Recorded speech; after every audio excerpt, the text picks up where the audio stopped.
বিশ্বের ভয়াবহতম হাইপারসনিক ক্ষেপণাস্ত্রের তালিকায় এবার আলোচনায় উঠে এসেছে ওরেশনিকের নাম, যার মাধ্যমে বিশ্বে ইতোমধ্যেই নজিরবিহীন ধ্বংসযজ্ঞ চালানো শুরু হয়ে গেছে। রাতারাতি ধ্বংসস্তূপে রূপ নিয়েছে সাজানো এক শহর।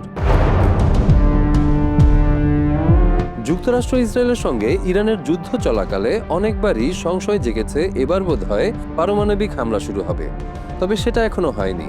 তবে বিশ্বের ভয়ঙ্কর হাইপারসনিক ক্ষেপণাস্ত্র হামলা শুরুর পর ফের আলোচনা হচ্ছে পারমাণবিক যুদ্ধ শুরু নিয়ে।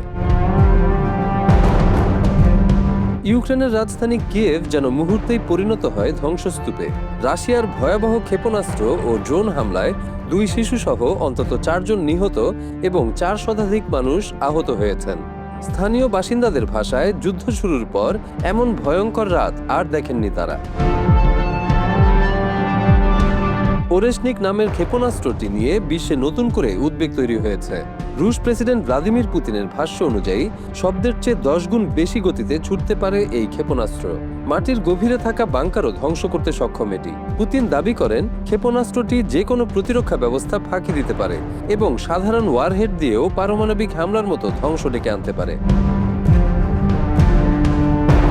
ইউক্রেনের প্রেসিডেন্ট জেলেনস্কির অভিযোগ, এই হামলায় রাশিয়া তাদের অত্যাধুনিক হাইপারসনিক ব্যালিস্টিক ক্ষেপণাস্ত্র ওরেশনিক ব্যবহার করেছে। তার দাবি, মধ্য ইউক্রেনের বিলাতেরকোভা শহরে ছোড়া 3টি ক্ষেপণাস্ত্র একটি পানি সরবরাহ কেন্দ্রে আঘাত হানে। এতে একটি বাজার পুড়ে যায়, ক্ষতিগ্রস্ত হয় স্কুল ও বহু আবাসিক ভবন। ক্ষোভ প্রকাশ করে জেলেনস্কি বলেন, ওরা আসলেই উন্মাদ। ইউক্রেনীয় বিমান বাহিনীর তথ্য অনুযায়ী শনিবার রাত থেকে শুরু হওয়া এই হামলায় রাশিয়া প্রায় 600 ড্রোন এবং 90টি ক্ষেপণাস্ত্র ছোড়ে। আকাশ, সমুদ্র ও স্থল 3 দিক থেকেই হামলা চালানো হয়। ইউক্রেনের প্রতিরক্ষা ব্যবস্থা 549টি ড্রোন ও 55টি ক্ষেপণাস্ত্র ধ্বংস বা নিষ্ক্রিয় করতে সক্ষম হলেও বাকিগুলো বিভিন্ন বেসামরিক স্থাপনায় আঘাত হানে। কিয়েভের মেয়র ভিতালি ক্লিচকো জানিয়েছেন, রাজধানীতেই অন্তত 2 জন নিহত ও 56 জন আহত হয়েছেন। শহরের প্রায় সব জেলাতেই হামলার চিহ্ন রয়েছে। একটি স্কুলে ক্ষেপণাস্ত্র আঘাত হানার পর আগুন ছড়িয়ে পড়ে। একটি ব্যবসায়িক কেন্দ্রে হামলার সময় বহু মানুষ ভূগর্ভস্থ আশ্রয় কেন্দ্রে আটকা পড়েন। বিস্ফোরণের তীব্রতায় সরকারি দপ্তরের আশেপাশের ভবনও কেঁপে ওঠে। রাজধানীর বাইরে চেরকাসি অঞ্চলে 11 জন এবং দিনিপ্রোপেত্রভস্ক অঞ্চলে 7 জন আহত হওয়ার খবর পাওয়া গেছে। কিয়েভের সামরিক প্রশাসনের প্রধান তৈমুর তকাচেঙ্কো জানান, আবাসিক ভবন সহ অন্তত 40টি স্থানে ক্ষয়ক্ষতি হয়েছে। জীবন বাঁচাতে হাজারো মানুষ পাতাল রেল স্টেশনে আশ্রয় নেন। এই হামলার তীব্র নিন্দা জানিয়েছেন ফ্রান্সের প্রেসিডেন্ট এমানুয়েল মাখো।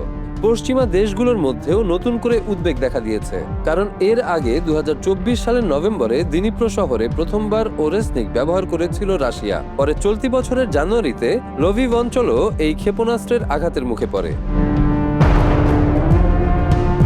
রাশিয়া বলছে, গত বৃহস্পতিবার রুশ নিয়ন্ত্রিত স্টারোবিলস্ক শহরে ইউক্রেনের ড্রোন হামলায় 18 জন নিহত হওয়ার প্রতিশোধ হিসেবেই এই আক্রমণ চালানো হয়েছে।